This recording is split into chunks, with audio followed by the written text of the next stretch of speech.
আসসালামু আলাইকুম প্রিয় শিক্ষার্থীবৃন্দ, তোমাদেরকে আজকের লাইভ ক্লাসে শুভেচ্ছা জানাচ্ছি, অভিনন্দন জানাচ্ছি। আশা করছি তোমরা ভালো আছো, সুস্থ আছো এবং নিরাপদে আছো। এবং আমি এটিও আশা করছি যে তোমাদের উপরে যে অ্যাসাইনমেন্ট দেয়া হয়েছে, তোমাদেরকে অ্যাসাইনমেন্টের কাজটি তোমরা যথাযথভাবেই প্রস্তুত করছো, যেন যথাসময়ে বা ঘোষিত সময়ে এই অ্যাসাইনমেন্টটি কলেজে এসে অথবা যেভাবে নির্দেশনা দেয়া হয় সেভাবে এসে তোমরা জমা দিতে পারো। প্রিয় শিক্ষার্থীবৃন্দ, আমি উচ্চারণের যে অধ্যায় আছে বাংলা দ্বিতীয় পত্রের, সেই উচ্চারণের অধ্যায়ের ধারাবাহিক আলোচনায় ছিলাম এবং আজকে আমরা এই উচ্চারণের যে অধ্যায়টির আলোচনা আজকে শেষ করব, অর্থাৎ আজকের এই ক্লাসটি হবে উচ্চারণের সর্বশেষ ক্লাস। এবং এর আগে আমরা যে বিষয়গুলো নিয়ে আলোচনা করেছি সেই বিষয়গুলো আমরা পরে আবার একটু আলোচনার চেষ্টা করব, দেখানোর চেষ্টা করব। তো প্রিয় শিক্ষার্থীবৃন্দ, আমরা ধারাবাহিক আলোচনার আজকে সর্বশেষ ক্লাসে যে বিষয়টি নিয়ে উচ্চারণের যে বিষয়টি নিয়ে আলোচনা করব, তোমরা নিশ্চয়ই আমার বোর্ডে দেখতে পাচ্ছ যে র ফলা এবং ল ফলা উচ্চারণের নিয়ম নিয়ে আমরা কথা বলবো। এবং এখানে এই দুইটা বিষয়ের আমরা দেখেছি বিভিন্ন বইয়ে যে র ফলা এবং ল ফলার সর্বমোট 3টা নিয়ম আলোচিত হয়েছে বিভিন্ন বইয়ের মধ্যে। আমরা সেই নিয়মগুলোই কিন্তু সহজ করে একটু আলোচনার চেষ্টা করব। র ফলা উচ্চারণের আগে আমি তোমাদেরকে দুটো জিনিস একটু দেখাতে চাই, যেটার সাথে রয়ের সম্পর্ক আছে, যে দুটা জিনিসের সাথে রয়ের সরাসরি সম্পৃক্ততা আছে। এই দুটা জিনিস একটু তোমাদেরকে একটু দেখিয়ে নিই। প্রথমটা হচ্ছে, তোমরা এটা চেনো, এটা হচ্ছে কি, বোর্ডটা দেখা যাচ্ছে তো? হ্যাঁ, ওকে। এটা হচ্ছে রেফ, আমরা এটা কি বলি? রেফ। আরেকটা হচ্ছে,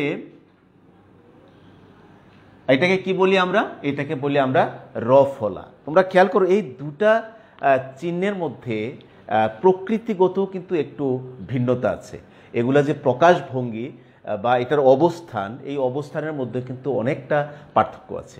তোমরা যদি একটু গভীরভাবে লক্ষ্য করো তাহলে তুমি দেখবে যে রেফ একটি অহংকারী, একটু দেমাগ বেশি এই চিহ্নটির। রয়েরই চিহ্ন, রকেই প্রকাশ করে, কিন্তু তার দেমাগ, তার অহংকার, তার প্রকাশভঙ্গি অনেক বেশি এবং বর্ণের মধ্যেও তার প্রভাব অনেক বেশি। এখন প্রশ্ন করতে পারে যে স্যার, এটার কিভাবে সে অহংকারী হয়, কিভাবে সে, তার দেমাগ কেন বেশি হয়? তার দেমাগ এই জন্যে বেশি, তোমরা খেয়াল করবে র যেই বর্ণের উপরে বসে, সেটা রেফ এতটাই অহংকারী যে বর্ণের উপরে বসে তার আগেই কিন্তু এই রেফকে উচ্চারণ করতে হয়, রকে উচ্চারণ করতে হয়। তাহলে তুমি দেখো এটা কতটা অহংকারী। অর্থাৎ আপনার উপরে আমি বসবো, কিন্তু আমাকে উচ্চারণ করতে হবে আগে। তাহলে তাকে একটু অহংকারী বলা যায় না? অবশ্যই অহংকারী বলা যায়। এই জন্য এটা বেশ দেমাগী, অহংকারী একটা চিহ্ন। আর রফলা অনেকটা বিনয়ী, সে সবসময় নিচে বা নিচে হয়ে থাকতে পছন্দ করে। এবং সে বসে কোথায়? তুমি খেয়াল করবে, বসে কিন্তু সে নিচে, অর্থাৎ বর্ণের নিচে কিন্তু তার অবস্থান। আর রেফের অবস্থান কিন্তু উপরে। আবার অহংকারের কারণে, তার প্রভাবের কারণে সে উচ্চারণ পায় কিন্তু কোথায়? আগে। অর্থাৎ যে বর্ণের উপরেই সে বসে তার আগেই এই রেফকে উচ্চারণ করতে হয়। তাহলে তুমি দেখো দুইটা বর্ণের মধ্যে কিন্তু বেশ অবস্থানগত এবং উচ্চারণগত কিন্তু পার্থক্য রয়েছে। তো যাই হোক, আমরা আজকে রফলা উচ্চারণের দুইটি নিয়ম নিয়ে কথা বলবো। ক্লিয়ার? আর আমি, তোমরা খেয়াল করে থাকবে, আমি সবসময় উচ্চারণের নিয়মগুলো একটু সহজ করে বলার চেষ্টা করি, সহজ উদাহরণ দিই, যেন তোমাদের অনেক দিন এটা তোমরা ধরে রাখতে পারো, মনে রাখতে পারো, মাথায় একটু গেঁথে যায়, তাড়াতাড়ি মনে রাখার সুবিধা হয় এই জন্য। তো রফলা উচ্চারণের প্রথম যে নিয়মটি, সেটি হচ্ছে শব্দের আদিতে যদি র ফলা যুক্ত থাকে তাহলে আদ্য অ এর উচ্চারণ উকারের মতো হয় এবং আগের বর্ণের দ্বিতীয় উচ্চারণ হয় না। তবে শব্দের মধ্যে বা শেষে রফলা যুক্ত থাকলে তার আগের বর্ণের দ্বিতীয় উচ্চারণ হয়। ক্লিয়ার? শুনেছ নিশ্চয়ই। আমি বোর্ডে আরেকবার লিখছি, তোমরা দেখো। 1 নম্বর নিয়মটা হচ্ছে রফলার, শব্দের আদিতে যদি র ফলা যুক্ত থাকে তাহলে আদ্য অ এর উচ্চারণ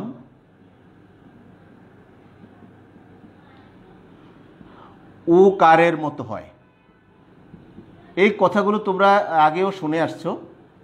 হয় এবং আগের বর্ণের অর্থাৎ রফলা যেখানে বসবে তার আগের বর্ণের দ্বিত্ব উচ্চারণ হয় না, দ্বিত্ব উচ্চারণ হয় না। কিন্তু শব্দের মধ্যে বা শেষে রফলা যুক্ত হলে আগের বর্ণের দ্বিত্ব উচ্চারণ হয়। শব্দগুলো তোমাদের পরিচিত, কারণ দীর্ঘদিন ধরে আমি উচ্চারণের ক্লাসগুলো নিচ্ছি এবং সেখানে তুমি দেখো আদি, আদ্য এই শব্দগুলো তোমরা আগেও শুনেছো আমার ক্লাসে। তারপরে দ্বিত্ব শব্দটিও বারবার শুনে আসছো, কারণ উচ্চারণের নিয়মের মধ্যে এই শব্দটা খুব বেশি ব্যবহৃত হয়েছে। দ্বিত্ব শব্দের অর্থ হচ্ছে দুইবার। ক্লিয়ার?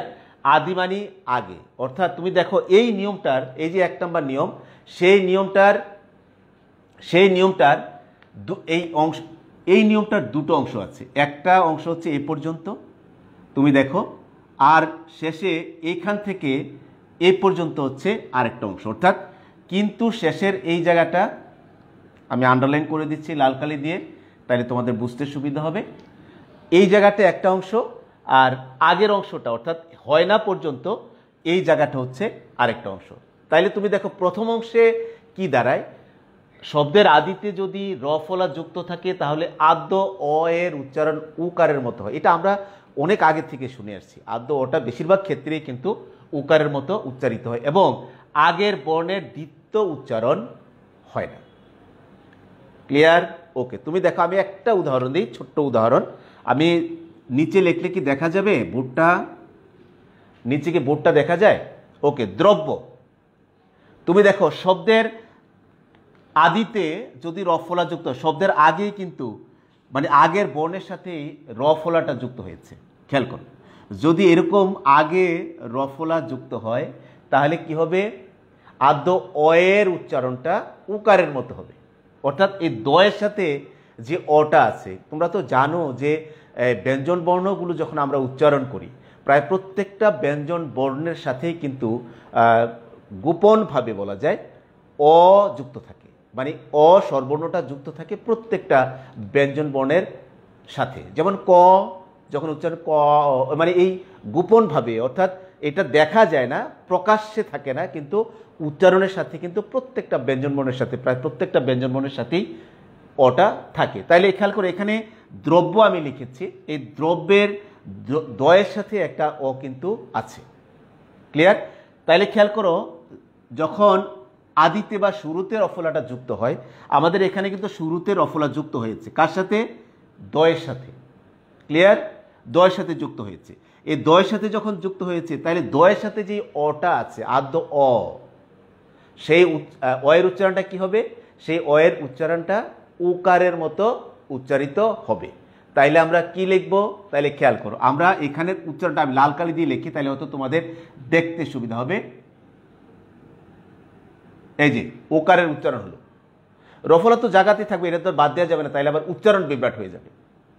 তাইলে আদ্য অয়ের উচ্চারণ উকারের মতো হয়, উকারের মতো হয়েছে, কিন্তু এবং আগের বর্ণের দ্বিত্ব উচ্চারণ হয় না। অর্থাৎ রফলাটা যে বর্ণের সাথে যুক্ত হবে সেই বর্ণের দুইবার উচ্চারণ হবে না, সেটা একবারই হবে। তোমরা খেয়াল করো, এই যে দ্র, রফলা, উকারান্ত উচ্চারণ হয়েছে আমাদের নিয়ম অনুসারে, যেহেতু আগে রফলা যুক্ত হয়েছে এজন্যে, কিন্তু এইটার এই দটা কিন্তু দুইবার উচ্চারণ কিন্তু হয়নি। তাইলে দ্রব্য এর উচ্চারণ কি হবে? তাইলে তুমি দেখো দ্রব্য, এই যে দ্বিত্ব উচ্চারণ হচ্ছে পরেরটায়, বাট নিয়ম অনুসারে আমার দয় কিন্তু কোনো দুইবার উচ্চারণ হয়নি। আমি যেটা আলোচনা করেছি এই নিয়মের প্রথম অংশের সাথে এই শব্দটার কি মিল আছে, বা এই অংশটা কিভাবে কাজ করে, কিভাবে আমরা ইমপ্লিমেন্ট করি, প্রয়োগ করি, সেটা তোমাদেরকে আমি এখানে দেখানোর চেষ্টা করেছি। আরেকটা উদাহরণ দিই যেটা উকারের উচ্চারণ পায় শব্দের আদিতে, যেমন অদ্রি। অদ্রি যেহেতু শব্দের আদিতে অ আছে, একদম এটা সরাসরি হবে, সরি অদ্রি। খেয়াল করো এটা সরাসরি কিন্তু এই অটা ও হয়ে গেছে এই যে আদ্য অ এর উচ্চারণ উকারের মতো হওয়ার কারণে। ক্লিয়ার? আর কেন দ্বিতীয় উচ্চারণ আর প্রথম অংশের সাথে যদি আমরা প্রয়োগ করি তাইলে কি হবে না, আমাদের যে বর্ণটার সাথে রফলাটা যুক্ত থাকে সেই বর্ণটার দুইবার উচ্চারণ হবে না। ক্লিয়ার? তাহলে মনে থাকবে নিশ্চয়ই শব্দের আদিতে যদি রফলা যুক্ত থাকে তাহলে কি হবে, আদ্য অ এর উচ্চারণ উকারের মতো হবে এবং আগের বর্ণের দ্বিতীয় উচ্চারণ হবে না বা হয় না, এটা মনে রাখবে। আর মনে রাখতে হবে বেশি করে কোনটা, এই নিয়মের দ্বিতীয় অংশটুকু। আমি উদাহরণ দিলেই তোমরা বুঝতে পারবে। দ্বিতীয় অংশে কি বলেছে, কিন্তু শব্দের মধ্যে বা শেষে রফলা যুক্ত হলে আগের বর্ণের দ্বিতীয় উচ্চারণ হয়। প্রথম যদি যুক্ত হয় কি হয়, দ্বিতীয় উচ্চারণ হয় না। নিশ্চয়ই তোমাদের মাথায় এটা গেঁথে গিয়েছে। অর্থাৎ শব্দের আদিতে যদি বা শুরুতে যদি রফলা যুক্ত থাকে তাহলে কিন্তু কি হবে না, শব্দটা বা বর্ণটা দুইবার উচ্চারণ হবে না। কিন্তু শব্দের মধ্যে বা শেষে যদি রফলা যুক্ত থাকে তাহলে কি হবে, আগের বর্ণের দ্বিতীয় উচ্চারণ হবে। উদাহরণ দিচ্ছি, তোমরা তো সকলেই ছাত্র, এই ছাত্র দিয়েই আমি উদাহরণটা দিচ্ছি। খেয়াল করো, আমাদের এখানে শেষের বর্ণে, শেষে এই শব্দের শেষে কিন্তু কি হয়েছে, রফলা যুক্ত হয়েছে। কার সাথে? নিশ্চয়ই তোমরা বুঝতে পারছো এটা কিন্তু এ নয়, এটাকে এ বলার কোনো সুযোগ নাই। এ এবং ত রফলার মধ্যে পার্থক্য আছে, আমি সম্ভবত কোনো একটা ক্লাসে আলোচনা করেছিলাম, তোমাদের নিশ্চয়ই মনে আছে। এখানে কি দেখা যায় এই জায়গাটা? হ্যাঁ, এখানে তোমরা খেয়াল করো, এ হচ্ছে এ, আর এটা যদি আমি এটা লিখে যদি উপরে মাত্রা দিয়ে দিই তাইলে এটা কিন্তু হয়ে যাচ্ছে ত রফলা। অর্থাৎ এটা হচ্ছে ত যোগ রফলা। ক্লিয়ার? এটা মাথায় রাখতে হবে। তুমি যদি এখন এই ছাত্র লিখতে গিয়ে যদি এই এর উপরে মাত্রা না দাও তাহলে কিন্তু উচ্চারণ হয়ে যাবে সায়ে। তাহলে খেয়াল করো, মাত্রা কিন্তু অত্যন্ত গুরুত্বপূর্ণ। আমরা যখন শব্দ লিখব, বর্ণগুলা লিখব, যেগুলা মাত্রা বিশিষ্ট বর্ণ, সেই বর্ণগুলা কিন্তু আমাদেরকে যথাযথ মাত্রা দিয়ে লিখতে হবে। ক্লিয়ার? তাহলে খেয়াল করো, এ এবং তরফলার মধ্যে পার্থক্য আছে, দেখতে প্রায় একরকম। শুধু এই এর উপরে যদি তুমি একটা ছাতা দিয়ে দাও, মাথা দিয়ে দাও, মাত্রা দিয়ে দাও, তাইলে কিন্তু কি হয়ে যাবে, এটা তরফলা হয়ে যাবে। ওকে, এটা মাথায় রাখতে হবে। আর যদি তুমি মাত্রা না দাও তাহলে শব্দের উচ্চারণ টোটালি চেঞ্জ হয়ে যাবে, উচ্চারণ বিভ্রাট হবে, শব্দের অর্থ চেঞ্জ হয়ে যাবে। ওকে, ত এর সাথে রফলা যুক্ত হয়েছে, তাহলে শব্দের শেষে রফলা যুক্ত হলে কি হয়, আগের বর্ণটির দ্বিতীয় উচ্চারণ হয়। আগের বর্ণ কোনটা, কার সাথে যুক্ত হয়েছে, সে ত এর সাথে যুক্ত হয়েছে। তাইলে রফলা যার সাথে যুক্ত হবে, রফলার আগের বর্ণটির দুইবার উচ্চারণ হবে। রফলার আগের বর্ণটির দুইবার উচ্চারণ হবে। তাহলে কোনটার সাথে যুক্ত হয়েছে, ত এর সাথে, তাইলে ত এর উচ্চারণ হবে দুইবার। ওকে, তাইলে তুমি দেখো আমি ছ আকারের তো আর কোনো পরিবর্তন নাই, ছাত একবার, তারপরে ত রফলা ওকার, এই যে ছাত্র, এখানে ত একবার উচ্চারণ হয়েছে, আবার এখানেও ত আছে, রফলা তো থাকবেই, রফলা তো আর বাদ দেওয়া যাবে না, তাইলে আবার উচ্চারণ বিভ্রাট হবে। ওকে, আচ্ছা, তাহলে খেয়াল করো, অর্থাৎ শব্দের শেষে বা মধ্যে যদি রফলা যুক্ত থাকে তাহলে কি করতে হবে, আগের বর্ণটি, আগের বর্ণ বলতে আমি বুঝিয়েছি তোমাদেরকে, যে বর্ণের সাথে কি হয়, রফলাটা যুক্ত হয়, সেই বর্ণটাই কিন্তু দুইবার উচ্চারণ হয়, দ্বিতীয় উচ্চারণ হয়। আমি আরেকটা উদাহরণ দিই, ছাত্র, তারপরে পাত্র, এই যে পাত্র, সেই পোয়াকার পা ত, পাত, যেহেতু তটা দুইবার উচ্চারণ হবে, তারপরে তরফলা ওকার, পাত্র, তারপরে ছাত্র, পাত্র, মাত্র, বোর্ডটা দেখা যাচ্ছে না, বোর্ডটা দেখা যাচ্ছে, ওকে, মাত্র, তাইলে মাত্র তুমি যদি লেখো তাহলে কি হবে, ত রফলা আছে এখানে, ত এর সাথে তটা দুইবার উচ্চারণ হবে, ম মাত্র। নিশ্চয়ই তোমরা বুঝতে পারছো। আমি আরেকটা উদাহরণ দিচ্ছি, নম্র, ময়ের সাথে রফলা যুক্ত হয়েছে। ও সরি, বোর্ডটা বোধহয় দেখা যাচ্ছে না, একজন লিখেছে বোর্ডটা দেখা যাচ্ছে না নিচে, তাইলে আমি পাশে লিখছি, এখানে লিখছে নম্র, ময়ের সাথে রফলা যুক্ত হয়েছে, তাহলে ম কয়বার উচ্চারণ হবে? ম দুইবার উচ্চারণ হবে। ওকে, তাইলে ন ম একবার, তারপরে ম রফলা উকার, নম্র। ওকে, বুঝতে পারছো নিশ্চয়ই প্রিয় শিক্ষার্থীবৃন্দ? অর্থাৎ শব্দের মধ্যে বা শেষে রফলা যুক্ত হলে আগের বর্ণের দুইবার উচ্চারণ পাবে। ওকে, আমরা আরেকটি নিয়ম আলোচনা করব এখন, এটা মুছে দিলাম। দ্বিতীয় নিয়মটি হচ্ছে রফলার দ্বিতীয় নিয়ম।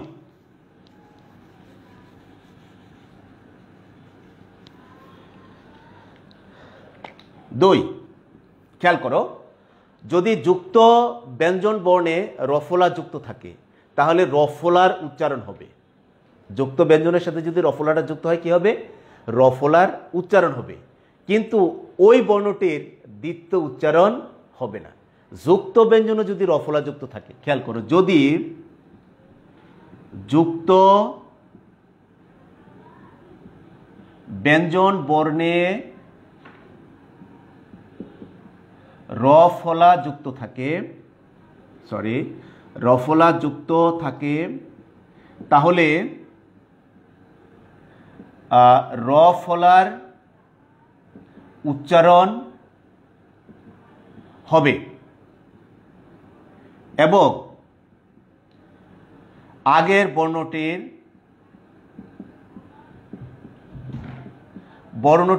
দ্বিতীয় উচ্চারণ হবে না। ক্লিয়ার? তুমি দেখো, যদি এতক্ষণ আমরা আগের নিয়মটা আলোচনা করেছি শুধু সিঙ্গেল বর্ণে, একটা বর্ণের সাথে যখন যুক্ত হয়, আর এখন হচ্ছে যুক্ত ব্যঞ্জন বর্ণে, অর্থাৎ যখন ব্যঞ্জন বর্ণের সাথে রফলা যুক্ত হয় তাহলে রফলার উচ্চারণ ঠিক থাকবে। রফলার উচ্চারণকে কোনোভাবেই চেঞ্জ করার বা বিলুপ্ত করার বা বাদ দেওয়ার সুযোগ নাই। আবার যখন যুক্ত ব্যঞ্জনের সাথে রফলা যুক্ত হয় তখন আগের বর্ণটির আবার দুইবার উচ্চারণ হয় না। ক্লিয়ার? আমি উদাহরণ দিচ্ছি, তাহলে বুঝতে হয়তো সুবিধা হবে। প্রথমটা হচ্ছে অন্ধ্র, অন্ধ্রপ্রদেশ, ভারতের একটা প্রদেশের নাম আছে। তারপরে রন্ধ্র, তারপর হচ্ছে কম্প্র। ওকে, অন্ধ্র, হ্যাঁ, অন্ধ্র, রন্ধ্র এবং কম্প্র। তুমি দেখো এখানে শেষের তিনটা বর্ণই কিন্তু যুক্ত ব্যঞ্জন বর্ণ। এখানে দেখো যুক্ত ব্যঞ্জন, এটাও যুক্ত ব্যঞ্জন, এটাও যুক্ত ব্যঞ্জন। এখানে নয় ধ যুক্ত হয়েছে, এখানে নয় ধ যুক্ত হয়েছে, এখানে ম প যুক্ত হয়েছে। তো এই যুক্ত ব্যঞ্জনের সাথে কি যুক্ত হয়েছে? রফলা যুক্ত হয়েছে। যেহেতু যুক্ত হয়েছে কি হবে? রয়ের উচ্চারণ ঠিক থাকবে আর আগের বর্ণটির দুইবার উচ্চারণ হবে না। তাইলে উচ্চারণটা কি দাঁড়াবে? তুমি দেখো, অন্ধ্র, এখানে দ্বিতীয় উচ্চারণ করার কোনো সুযোগ নাই। তারপরে রন্ধ্র, রন্ধ্র, তারপরে কম্প্র, দেখো কম্প্র। এখানে মজার বিষয় তুমি দেখো, আমরা শুধু এখানে যুক্ত ব্যঞ্জনগুলোকে ভেঙে দিয়েছি, উচ্চারণের সময় এটা ভেঙে দিতে হবে, এটা উচ্চারণের একটা নিয়ম। আর এখানে যেহেতু রফলাটা যুক্ত হয়েছে, রফলাকে তো বাদ দেওয়ার সুযোগ নেই। আমরা তো আগেই বলেছি যুক্ত ব্যঞ্জন মানে রফলা যুক্ত থাকলে কি হবে? রফলার উচ্চারণটা ঠিক থাকবে, তাকে বিলুপ্ত করার বা বাদ দেওয়ার কোনো সুযোগ নাই। আবার এই আগে যেই বর্ণটার সাথে রফলা যুক্ত থাকবে সেই বর্ণেরও দ্বিতীয় উচ্চারণ করবার কোনো স্কোপ আমাদের নাই। তাহলে তোমরা খেয়াল করছো, অন্ধ্রতে অ ন ধ রফলা ওকার, অন্ধ্র। তারপরে ন ধরফলা উকার, র ন ধরফলা উকার, রন্ধ্র। তারপরে কম্প্র, ক ম প রফলা উকার। ওকে, তাইলে আমরা দেখেছি যে আমাদের এখানে যুক্ত ব্যঞ্জনের সাথে যখন রফলা, কম্প্র মানে হচ্ছে, কম্প্র মানে কাঁপুনি, কম্প্রমান, ঠিক আছে? এটা সংস্কৃত শব্দ কম্প্র। এটা কে যেন প্রশ্ন করছে, নামটা এই মুহূর্তে কি যেন নামটা হচ্ছে সৃজিতা এহসান। কম্প্রমান, কম্পমান, কম্প্র থেকে কম্প আসছে, কম্প্র। ওকে, আচ্ছা, থ্যাংক ইউ, তোমাকে অসংখ্য ধন্যবাদ সৃজিতা। তারপরে দেখো এই যে কম্প্র, নিশ্চয়ই বুঝতে পারছো। তাইলে যুক্ত ব্যঞ্জনের সাথে যখন রফলাটা যুক্ত হবে তাইলে কি হবে? তাহলে অবশ্যই রফলার উচ্চারণ ঠিক থাকবে এবং আগের বর্ণের দ্বিতীয় উচ্চারণ হবে না। কিন্তু আমরা আগের নিয়মটাতে 1 নম্বর নিয়মটাতে পড়েছিলাম যে যখন শব্দের শেষে বা মধ্যে রফলা যুক্ত হয় তখন ওই বর্ণের আবার দ্বিতীয় উচ্চারণ হয়। ওকে, এখানে আমরা এই দুটি নিয়মে আমরা পেয়েছি বইয়ের মধ্যে, আমরা আলোচনা করেছি, নিশ্চয়ই তোমরা বুঝতে পেরেছ। তো এরপরে আমরা প্রিয় শিক্ষার্থীবৃন্দ আমরা চলে যাব ল ফলা উচ্চারণে। আমরা এখানে যাবার আগে তোমাদেরকে একটা চমৎকার জিনিস নিয়ে একটু ধারণা দিয়ে দিই। তোমরা কি কখনো খেয়াল করে দেখেছো যে ল আসলে কার সাথে বসে? ল কি সবার সাথেই বসে? তার কি কোনো পার্সোনালিটি নাই? আছে। সে কি সব বর্ণের সাথে কিন্তু বসে না। আর তোমাদের কি বর্ণগুলো মনে আছে, ব্যঞ্জন বর্ণগুলো, নাকি ভুলে গেছো? আমি অনেকেরই দেখেছি, অনেকেই যে ব্যঞ্জন বর্ণগুলো আছে ক থেকে ম পর্যন্ত প্রায় অনায়াসেই বলতে পারে। ক খ গ ঘ ঙ চ ছ জ ঝ ঞ ট ঠ ড ঢ মূর্ধন্য ত থ দ দ দন্তান্ন প ফ ব ভ ম এই পর্যন্ত একেবারে এক নিঃশ্বাসে বলে ফেলে। কিন্তু এর পরে কি আছে? এরপরে অর্থাৎ ক থেকে ম পর্যন্ত 25টি বর্ণ আছে। এগুলাকে বলা হয় বর্গীয় বর্ণ। তোমরা তো 9-10 পড়ে আসছো বর্গীয় বর্ণ। আর এরপরে আরো 14টা বর্ণ আছে।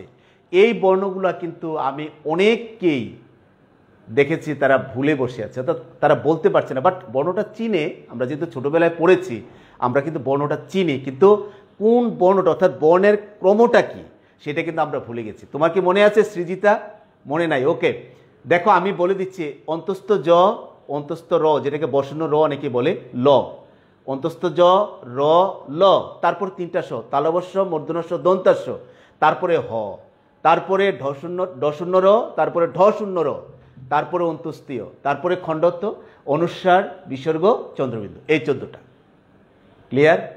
তাইলে এই যে 39টা বর্ণ ব্যঞ্জন বর্ণ আমাদের আছে, আর স্বরবর্ণ আছে 11টা, তোমরা জানো। এই 39টা ব্যঞ্জন বর্ণের মধ্যে সবগুলো ব্যঞ্জন বর্ণের সাথে কি ল বসে? লফলা বসে? ল কিন্তু অত্যন্ত বিনয়ী, সে অত্যন্ত ভদ্র, সে কিন্তু সবসময় নিচে বসতে পছন্দ করে। সে বিনয়ী ভাব নিয়ে সে পায়ের কাছে বসে থাকে, সে অত্যন্ত বিনয়ী।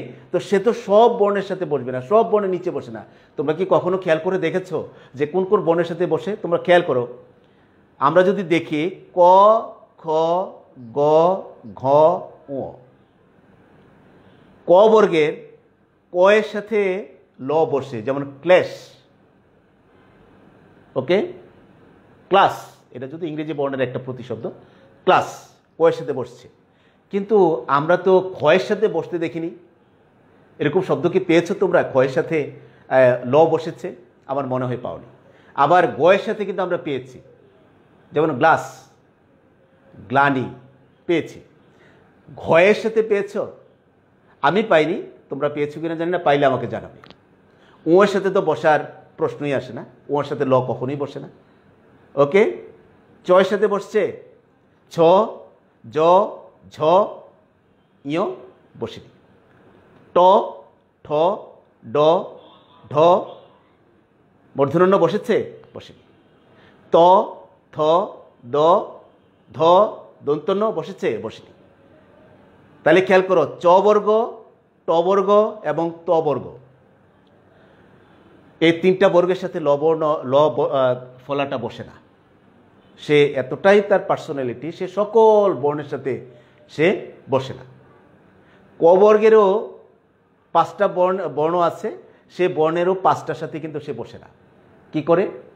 সে 2টার সাথে বসে। অল্প প্রাণ যে 2টা ধ্বনি আছে ক এবং গ, এই 2টার সাথে বসে, মহাপ্রাণ ধ্বনিগুলোর সাথে সে বসে না। তার সবচেয়ে পছন্দের জায়গা কিন্তু প বর্গ। সে প বর্গের বর্ণগুলোকে এত পছন্দ করে, প বর্গের বর্ণগুলোর প্রায় সবগুলোর সাথে সে বসে। তবে আমি প বর্গ এবং প এবং ম এর সাথে তাকে বেশি বসতে দেখেছি।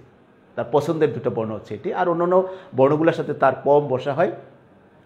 ল তার নিজের সাথে বসে বেশি, হ্যাঁ, যেমন আল্লাহর একটা নাম, আল্লাহর নামের সাথে ল সংযুক্ত হয়, হ্যাঁ। তারপরে অন্য বর্ণগুলোর সাথে তার কম বসা। ওকে, তো যাই হোক, আমরা খেয়াল করে দেখেছি যে আসলে ল আমাদের যে 39টি ব্যঞ্জনবর্ণ আছে, সেই 39টি ব্যঞ্জনবর্ণের সবগুলোর সাথে কিন্তু সে আসলে বসে না। যেগুলোর সাথে বসে সে কিভাবে উচ্চারণটা করে বা তাকে কিভাবে উচ্চারণ করতে হবে, তার উচ্চারণের ধরনটা কি হবে, সেটা আমরা আজকে একটু জেনে নিই। তো প্রিয় শিক্ষার্থীবৃন্দ, আমরা ল ফলার একটি নিয়ম আমরা পেয়েছি। আমি একটা নিয়মে আলোচনা করব, তোমরা একটু খেয়াল করো। শব্দের আদিতে যদি ল ফলা যুক্ত থাকে তাহলে ল এর উচ্চারণের তেমন কোনো তারতম্য ঘটে না। শব্দের আদিতে যদি কি হয়, ল ফলা যুক্ত থাকে, তাহলে শব্দের এই যে ল ফলার উচ্চারণটার কোনো তারতম্য ঘটে না। অর্থাৎ শুরুতে যদি ল ফলা যুক্ত থাকে তাহলে তার উচ্চারণে কোনো তারতম্য ঘটে না। তবে শব্দের মধ্যে কিংবা শেষে ল ফলা যুক্ত থাকলে তার আগের বর্ণের দ্বিত্ব উচ্চারণ হয়। লিখব? ওকে, লিখে দিচ্ছি। শব্দের আদিতে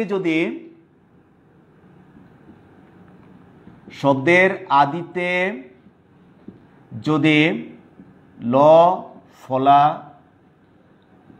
যুক্ত থাকে তাহলে ল ফলার উচ্চারণ বা লয়ের ফলার উচ্চারণের কোনো তারতম্য হয় না। অর্থাৎ উচ্চারণটা ঠিক থাকবে যদি এটা শুরুতে হয়, কিন্তু